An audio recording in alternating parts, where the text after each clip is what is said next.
Evangelho de João, capítulo 4, verso 1. Os fariseus ouviram falar que Jesus estava fazendo e batizando mais discípulos do que João, embora não fosse Jesus quem batizasse, mas os seus discípulos. Quando o Senhor ficou sabendo disso, saiu da Judéia e voltou uma vez mais a Galiléia. Era-lhe necessário passar por Samaria. Assim, chegou a uma cidade de Samaria, chamada Sicar, perto das terras que Jacó dera a seu filho José. Havia ali o poço de Jacó, e Jesus, cansado da viagem, sentou-se à beira do poço.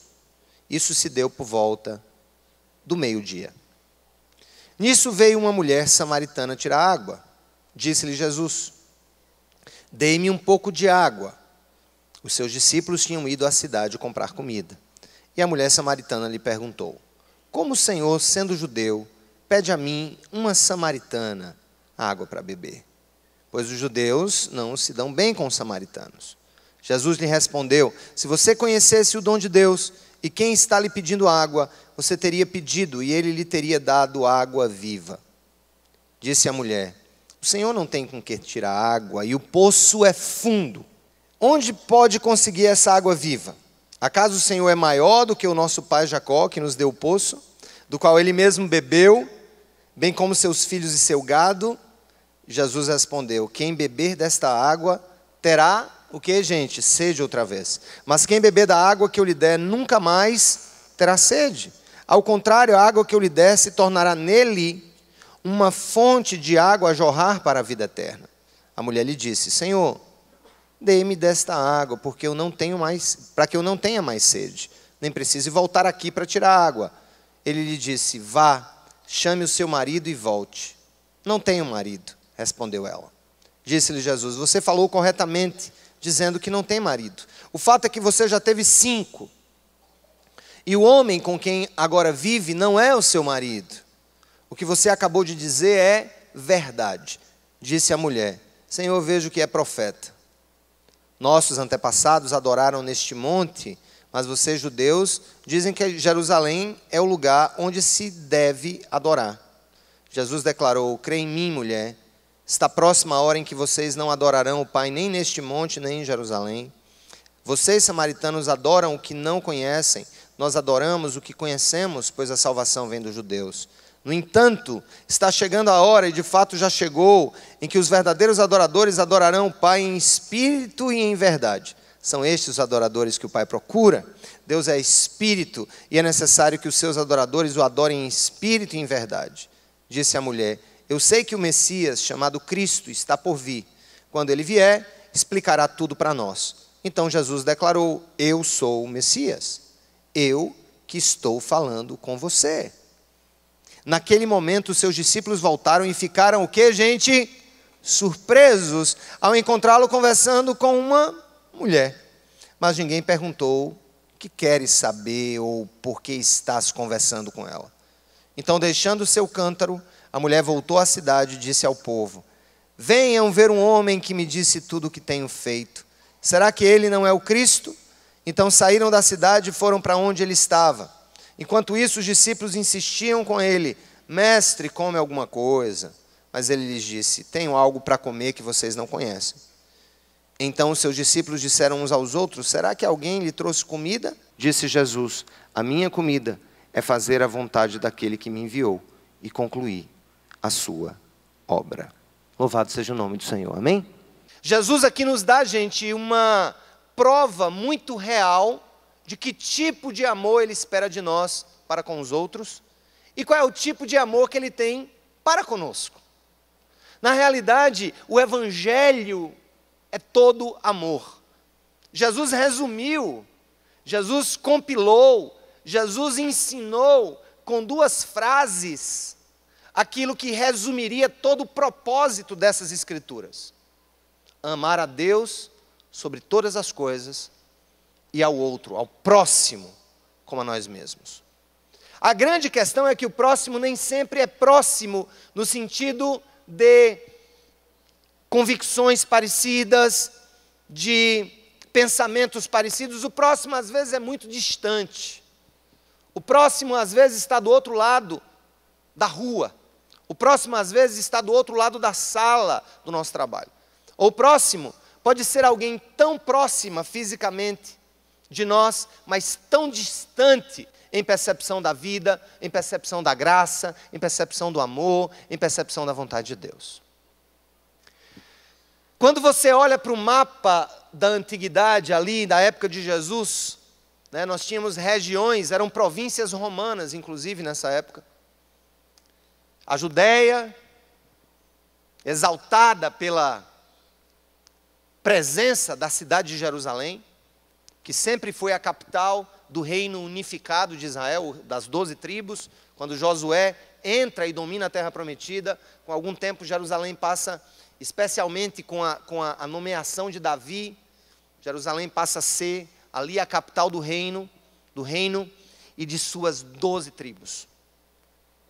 A Galileia, lugar onde Jesus nasceu, as margens do mar da Galileia, numa região muito baixa, abaixo do nível do mar, foi o lugar onde Jesus estabeleceu a sua vida cotidiana, digamos assim.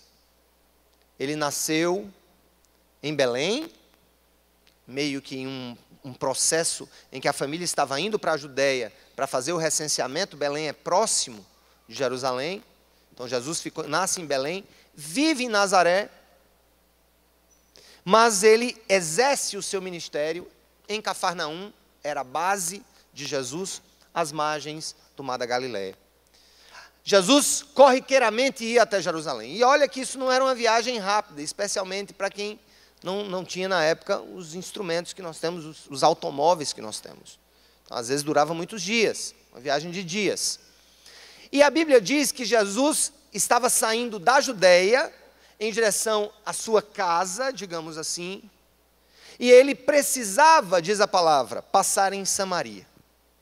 Quando a gente lê esse texto, que ele precisava passar em Samaria, dá a impressão que Samaria seria a única maneira de se chegar, passando por Samaria, seria a única maneira de se chegar à Galileia.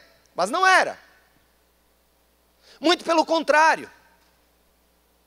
Os judeus não gostavam de pegar aquele caminho. Embora fosse meio que um atalho, eles preferiam o caminho mais longo. Como é que era o caminho mais longo? Descia-se de Jerusalém, passava-se por Jericó, se chegava no Rio Jordão, se pegava à esquerda em direção da Galileia.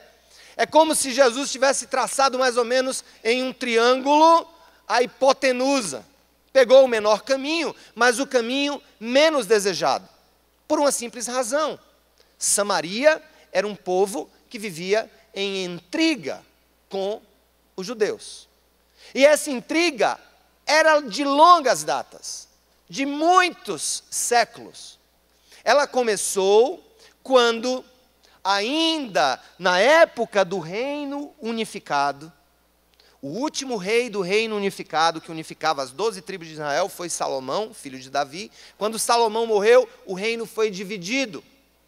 Houve uma rebelião nas tribos do norte contra o reinado do filho de Salomão. Então eles criam o reino do norte, e o reino do sul seria o antigo reino unificado. O reino do sul ficou com 2 tribos, a tribo de Judá e a tribo de Benjamim. O reino do norte ficou com 10 tribos. O reino rebelde ficou com 10 tribos. É interessante que o reino do norte foi palco de grandes iniquidades. O reino do norte foi um reino extremamente idólatra, extremamente, eles gostavam da carnificina, eles gostavam da idolatria, eles matavam os profetas. E o reino do norte tinha como capital Samaria. Só que esse reino foi destruído, salvo engano, no ano de 722 a.C., quando o Império Assírio dominou o reino do norte, o reino dos samaritanos. O que é que aconteceu? Depois do domínio assírio, houve um repovoamento do Reino do Norte. Só que esse repovoamento se deu com povos de diversas origens, diversas religiões, diversos projetos de vida. E o povo samaritano, desde então, é conhecido como um povo misto. Como era um povo misto? Um povo que tinha parte do sangue judeu e parte do sangue pagão. E os judeus puristas não viam isso com bons olhos. Ah, esse povo não é o povo de Deus. Esse povo agora é um povo misto, é um povo idólatra. E essa rixa de judeus com samaritanos, vem de muito tempo.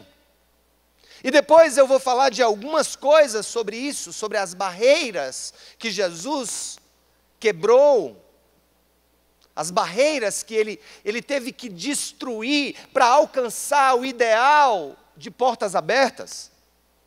O ideal de amar o imperfeito, ou pelo menos aquele que nós vemos como imperfeito. Às vezes não nos entendemos como tal, mas nós estabelecemos um grupo de pessoas na nossa vida que temos como imperfeitos. Talvez aquele cunhado, talvez aquela sogra, ou talvez aquele sobrinho rebelde, ou talvez aquela prostituta que desencaminhou a sua família, ou o que quer que seja. Nós temos um rol de pessoas que nós estabelecemos e nós selamos como pessoas que estão fora dos nossos caminhos normais de vida. Jesus então resolve passar em Samaria. E Jesus começa a quebrar barreiras. A primeira barreira que Jesus quebra aqui é a barreira racial. Ele, sabendo que os samaritanos tinham sido e eram um povo que se rebelou e que criou um Estado independente de Israel, ele quebra essa barreira do nacionalismo, da raça. Jesus não era xenofóbico, Jesus não existia, sabe, uma fobia cultural no coração dele. Ele nasceu judeu, ele era o prometido aos judeus e a toda a humanidade, e ele resolve quebrar a barreira do nacionalismo, a barreira da raça. E ele vai lá e entra naquele país, e ele cria a oportunidade de falar com alguém daquele povo. Nós, como filhos de Deus, nós, como portadores da mensagem de Cristo, temos que ser um povo que está disposto a sair das barreiras, dos círculos e dos muros da nossa comodidade cultural, da nossa comodidade racial ou da nossa comodidade social, e precisamos entrar em outros lugares onde parece, aos nossos olhos, reinar a imperfeição. Jesus vai lá e entra naquele país, ele se senta em um lugar distante da cidade, em um poço, ele escolhe estar naquele poço. Aquele poço tinha uma história muito longa que remontava aos antepassados dos judeus, ao patriarca Jacó, que tinha construído aquele poço, e tinha dado para o seu filho José, um dos filhos, de onde vem duas tribos de Israel, os dois filhos de José formam duas tribos de Israel. Então, Jesus chega naquele lugar, gente, e rompendo aquela barreira, sabe? Rompendo, entrando em um processo de, digamos assim, quando você está tendo que quebrar alguma barreira na sua vida, e quando você está tendo que ir mais longe, talvez até andar um pouco mais, e decididamente passar por um lugar que você não quer passar, encontrar pessoas que você não quer encontrar por natureza. Ele chega naquele lugar, quebrando aquelas barreiras. Mas uma segunda barreira que Jesus quebra, gente, além da barreira de um povo, a barreira de uma cultura, ele quebra a barreira homem e mulher, naquele tempo. Explicar para vocês um pouco. Os judeus consideravam as mulheres como sendo pessoas de segunda categoria, naqueles tempos. Era tanto que era comum entre alguns rabinos dizer: Senhor, graças a Deus que eu não fui feito mulher. vocês imaginarem como é que era a relação. Tá?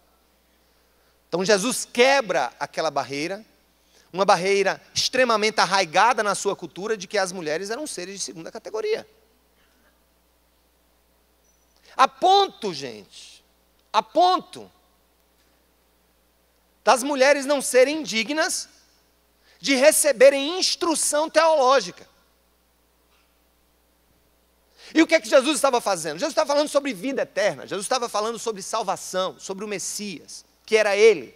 Jesus estava entrando no tema central de toda a expectativa daquele povo, que era a vinda do Messias. A instrução mais necessária, a instrução mais esperada, a instrução mais desejada sobre alguém que viria ser o redentor de um povo. E Jesus estava ali dando instrução teológica àquela mulher.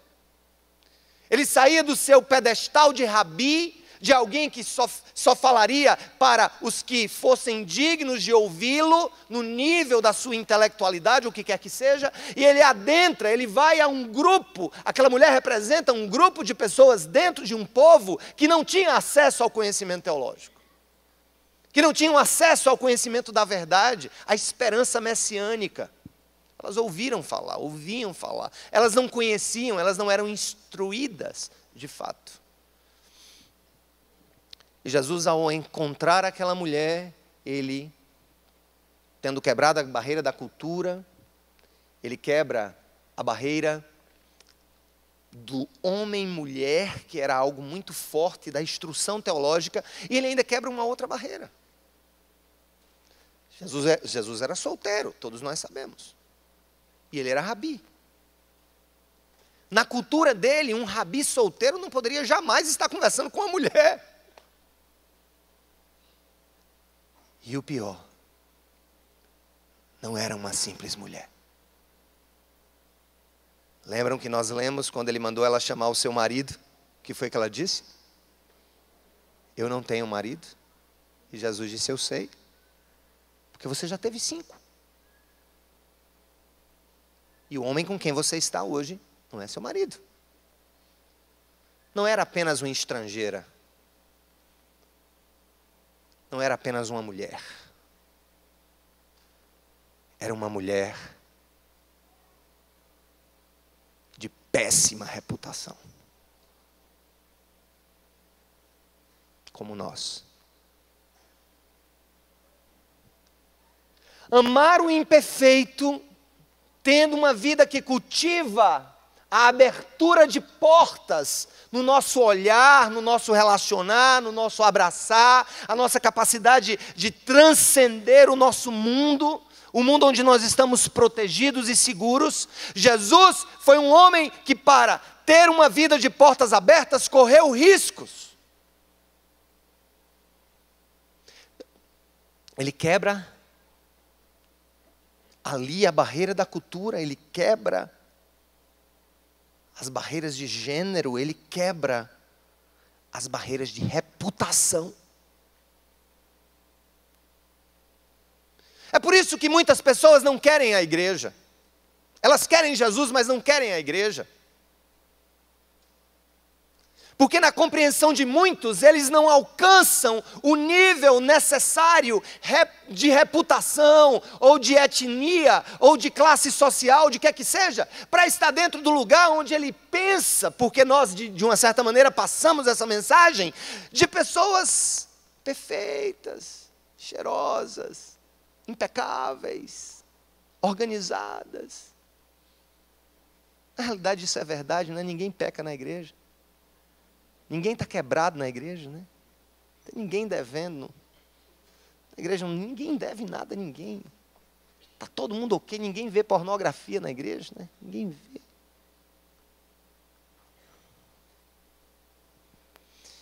Então Jesus, ele quebra códigos muito caros para a cultura. E quando eu falo que ele corre riscos, o que foi que os apóstolos fizeram quando viram ele falando? Verso 27, abre aí. Naquele momento, no verso 27, os discípulos voltaram e ficaram o que, gente? Surpresos ao encontrá-lo conversando com uma mulher. E nem sabiam de que mulher era aquela. Só era mulher. Olha que coisa linda. Mas ninguém perguntou o que queres saber ou por que estás conversando com ela. Ninguém perguntou, mas ficaram como, gente?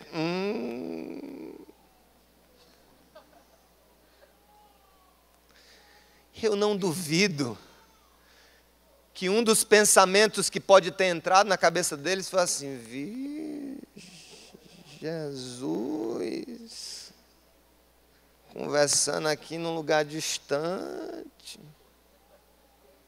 com essa mulher. E olha que eles não conheciam a reputação, porque como lhes disse, um rabi não conversaria com a mulher em um lugar afastado. Que barreiras ele enfrentou para amar, gente? Que barreiras? Barreira da cultura, barreiras de gênero, barreiras de reputação. E ele está fazendo isso toda hora conosco. E nós muitas vezes não percebemos.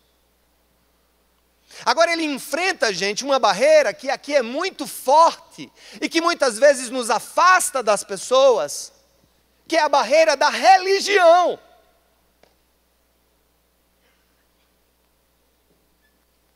Barreira da religião. Como a religião nos embarreira, nos cerca, nos cria muralhas ao redor da gente. Desconfianças, julgamentos. Nos achamos muitas vezes melhores, porque, enfim, estamos aqui, ou não, porque fazemos isso para Deus, ou fazendo aquilo. Deixa eu dizer uma coisa para vocês. Uma coisa que a mulher perguntou foi logo assim: me diga uma coisa, Senhor. Eu nasci e cresci ouvindo dizer que o lugar da adoração é aqui em Samaria. Que aqui no monte, Gerezim, um monte que tinha lá perto de Samaria, é ali, o lugar da adoração, porque os sacerdotes do meu povo adoram ali. Agora vocês judeus dizem que é lá em Jerusalém, no templo. Afinal, qual é o lugar? No ano 200 antes de Cristo, isso não está na Bíblia, é história. Por volta do ano 200 antes de Cristo. No meio de toda essa rixa entre judeus e samaritanos, sabendo que os samaritanos tinham construído um templo, que no entendimento deles era idólatra, um templo rebelde, no Monte Gerizim, os judeus foram ao Monte Gerizim e destruíram o templo dos samaritanos.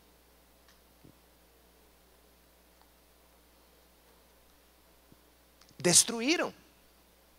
Os samaritanos adoravam ao Deus, a Jeová, no monte, ao ar livre, porque foi destruído pelos judeus. Vocês veem, os caras era uma amizade bem boa,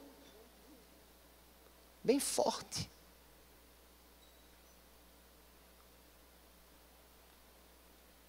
Pastor, você estava sentado com... Estava numa reunião que eu vi, lá tinha gente de outras religiões lá. Cuidado, para o senhor não se contaminar.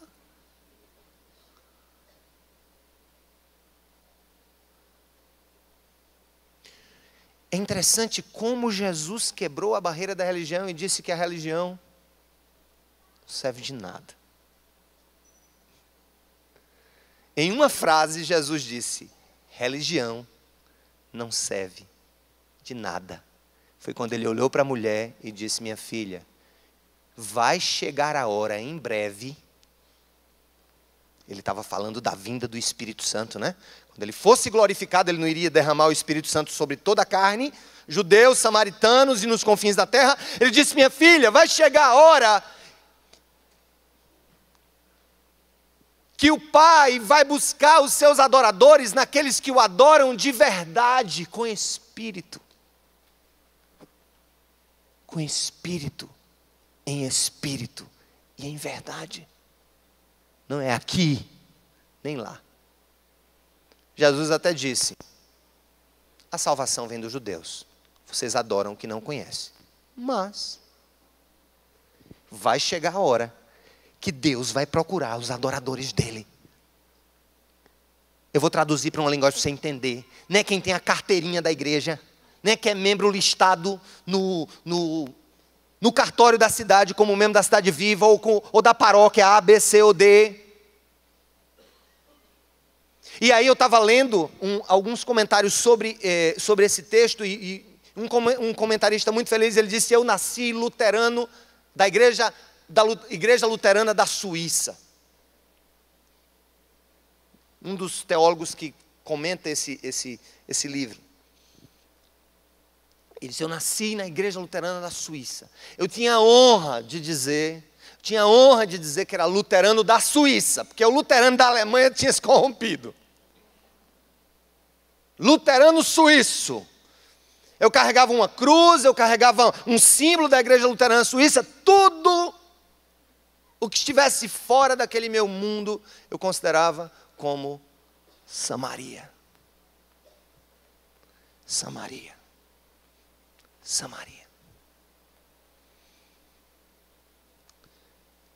Até que alguém perguntou para ele: você conhece toda a doutrina do catecismo menor de Martinho Lutero? Você sabe decorado o catecismo maior, o catecismo menor? Sei decorado. Uma pessoa perguntou e disse: você conhece, você já bebeu a água da vida?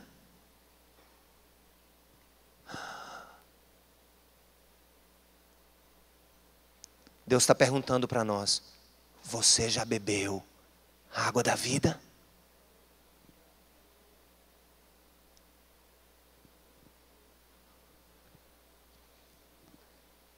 E nessa postura, Jesus vai e envolve aquela mulher com a sua graça, com o seu amor. Ela se sente segura a partir daquele momento a conversar com ele. E na hora que ele oferece, que são quebradas ali, gente, as barreiras étnicas e culturais, as barreiras relacionadas a gênero, a reputação, a religião.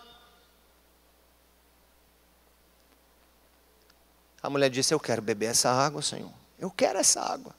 Meu coração está aberto para receber essa água. Ele diz: vai chamar seu marido.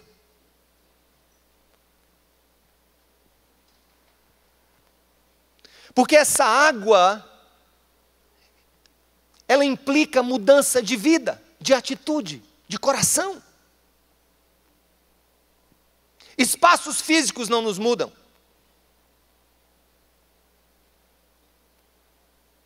Adesões religiosas não nos mudam. O que nos muda e o que continua nos mudando, o que nos toca e continua nos tocando, o que nos dá vida e continuará nos dando vida, é a presença do Espírito Santo de Deus em nós, a água da vida. Você já bebeu da água da vida? Era a única coisa que importava naquele momento. Você conhece a água da vida?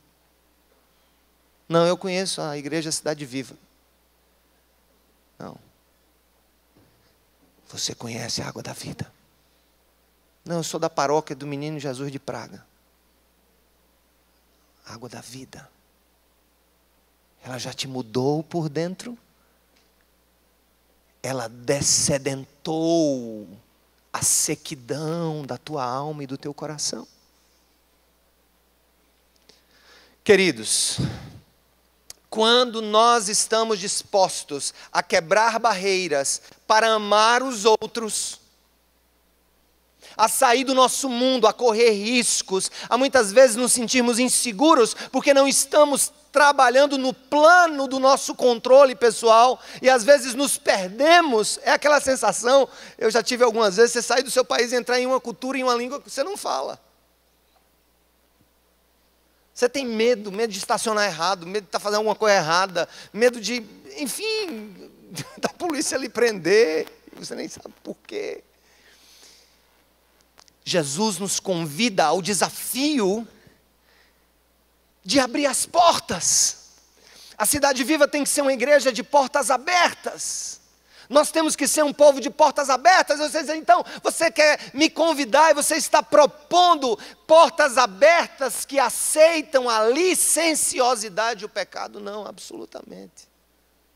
Quando a mulher se animou com a água da vida, Jesus disse: vá chamar o seu marido. O amor que nos aceita é o amor que nos muda. é o amor que nos molda e é o amor que nos move. É o mesmo amor. Não existem 4 categorias de amor de Deus, e eu estou falando não apenas do amor que abre as portas incondicionalmente.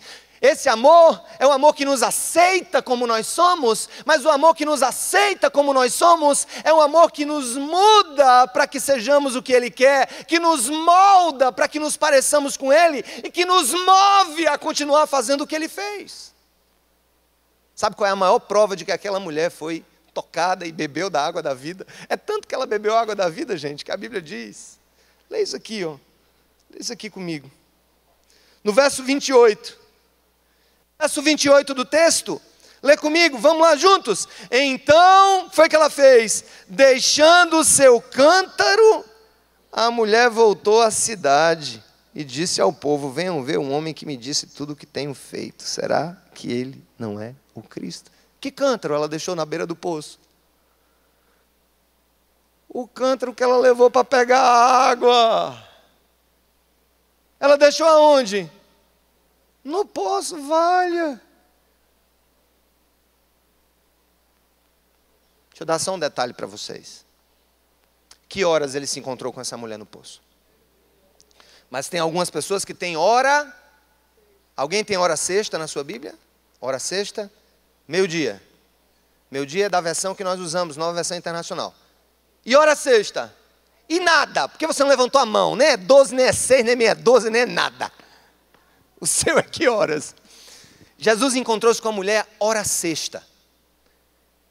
Nas traduções que adaptam por equivalência dinâmica, meio-dia. Porque para o judeu, eles começavam a contar as horas a partir do nascer do sol. Então, meio-dia era o quê?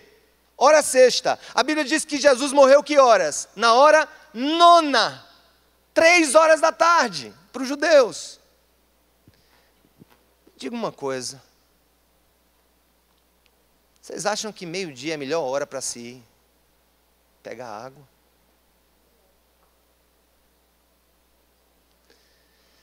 Outra pergunta inquietante, tipo Sherlock Holmes. Meu caro Watson, por que só existia uma mulher no poço que abastecia de água toda uma vila naquela hora e não havia mais ninguém?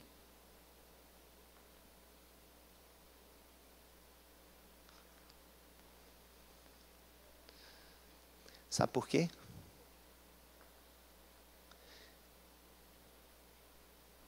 As mulheres de bem, normalmente responsáveis pelo abastecimento de água de suas casas, na cultura oriental, elas iam ou cedo da manhã, ou no final do dia.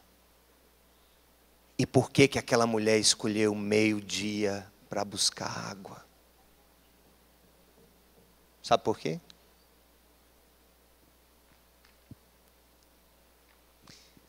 Porque ela sabia quão insignificante ela era.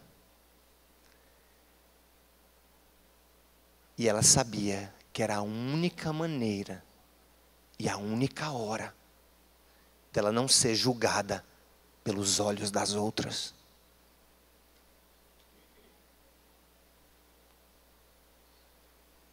Talvez haja pessoas aqui que se sintam assim, samaritanas,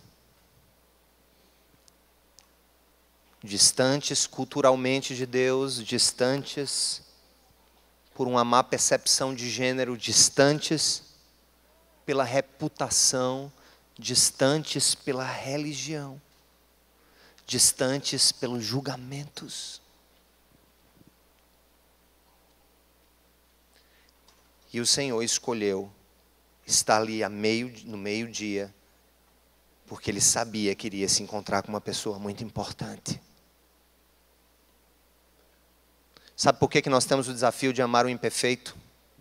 Porque Deus os considera, nos considera muito importantes. A religião não. Para a religião, nós somos importantes enquanto nós servimos ao sistema. Para Deus, nós somos importantes, porque somos importantes. Porque Ele nos deu importância. Porque Ele quebrou as barreiras da cultura, de gênero, de reputação, de religião, de julgamentos, e foi até aquela mulher a luz do dia. Com todas as suas impurezas, no sol a pino, como nós dizemos. Tem um fato muito curioso na teologia joanina de São João. Ele, no capítulo 3, se você volta uma página, a gente já está acabando, volta uma página no capítulo 3 e vê com quem Jesus está conversando, gente. Jesus está tendo uma conversa com quem no capítulo 3? Com Nicodemos. Eu pergunto para vocês, uma pergunta só para revisão de conhecimento. Nicodemos era judeu ou samaritano? Nicodemos era do povo de Jesus ou não? Nicodemos era homem ou mulher? Nicodemos tinha instrução teológica ou não? Tinha. Nicodemos tinha tudo que a mulher não tinha. Era tudo que a mulher não era. Mas saiu do encontro com Jesus sem conhecer a água da vida, porque ele perguntou o que é preciso para eu ser salvo, e Jesus disse, você tem que nascer de novo, e ele veio com outra, como é que eu posso nascer de novo se eu já sou velho? Vou voltar para a barriga da minha mãe? Ele disse, quem é nascido da carne é carne, quem é nascido do Espírito é Espírito. Em outras palavras, o religioso, o homem da mesma cultura, dos mesmos padrões, não entendeu a mensagem de Jesus, e eu creio que muitos na igreja, com os padrões de cristão, frequentando cultos ou missas, que vivem dentro da cultura cristã, ainda não entenderam o que é a graça, como Nicodemos não entendeu o que é a graça, e Deus quer te tocar e te salvar por essa graça hoje. Que horas Jesus se encontrou com a mulher? E que horas Nicodemos se encontrou com Jesus? À noite. A noite representa trevas. O dia representa luz. Os religiosos estão em trevas e os perdidos são chamados à luz. Uau!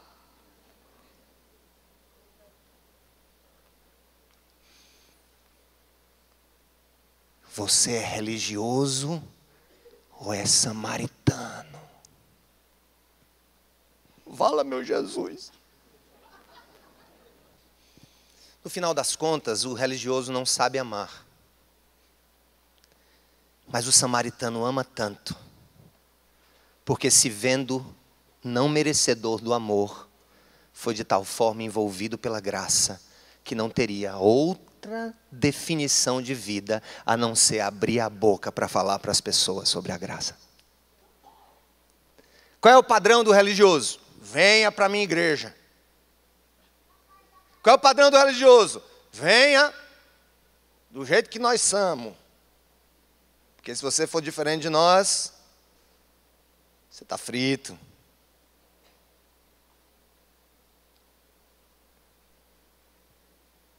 Pastor, entrou uma mulher com uma saia que dava para ver o... Acho que você tem que perguntar duas coisas. É samaritana? Porque se for samaritana, Deus tem que tocar primeiro o coração, para depois tocar na saia.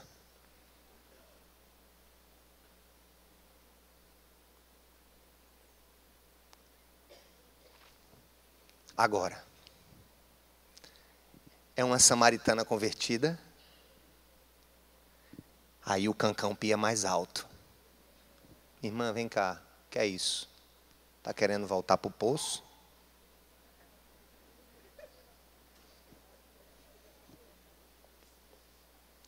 Vocês entenderam qual era de Jesus?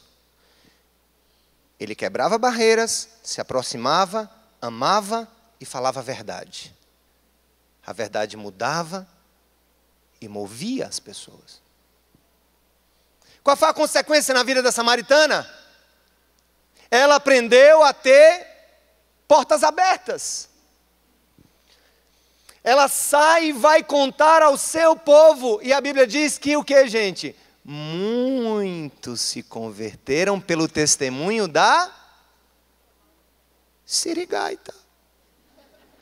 Eu acredito no poder do evangelho quando ele é pregado pela boca de alguém que andava longe, totalmente desconsiderado, imperfeito, impuro. Quando a conversão e a água da vida entra naquele coração, ali se torna um grande missionário para a glória de Deus. Não gosto de cristão almofadinha, não. Você tem que ter uma história de graça para contar para os outros. Você apresenta muito o que você é diante dos olhos das pessoas. Você tem que aprender a mostrar quem você era e o que Deus fez com você. A cultura das portas abertas é a cultura da vulnerabilidade. É a cultura de dizer, vamos! Eu fiz um negócio aqui uma vez, gente, que até hoje o povo me chama de doido.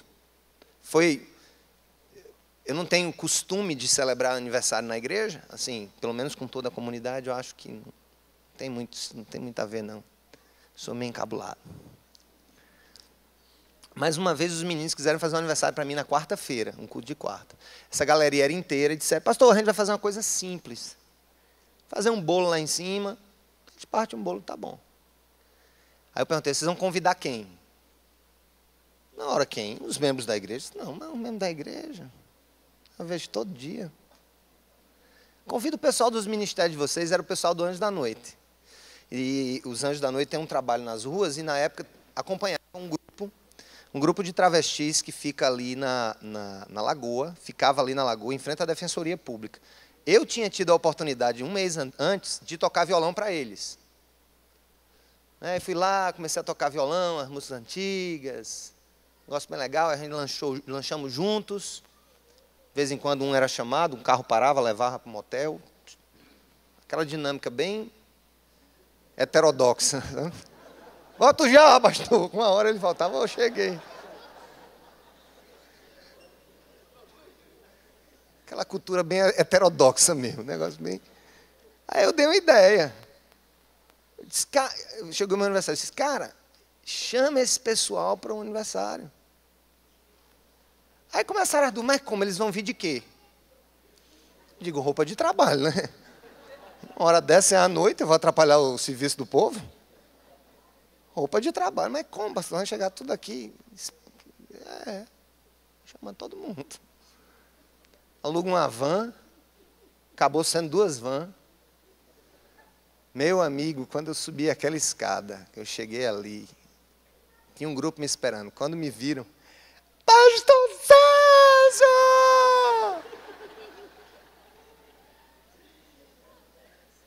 Eu, vem cá, amiga!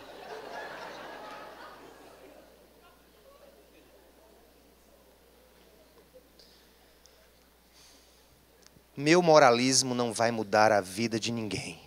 A água da vida muda o coração daqueles que se sentem amados por Deus. Tem que ser essa a sua mentalidade com o seu filho desviado, tem que ser essa a sua mentalidade com o seu marido, tem que ser essa a sua mentalidade com a família que lhe despreza. Será que a sua família realmente lhe despreza porque você é crente? Ou será que tudo isso não é um reflexo de um desprezo que por eles você tem, por não estar no mesmo lugar que eles estão hoje?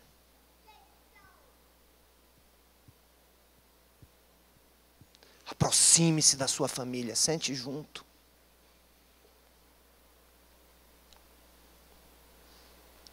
Fale a língua dos samaritanos. Aqui a gente fala a língua dos judeus. Lá fora, você tem que falar a língua dos samaritanos. Amém? Porque foi isso que Jesus fez.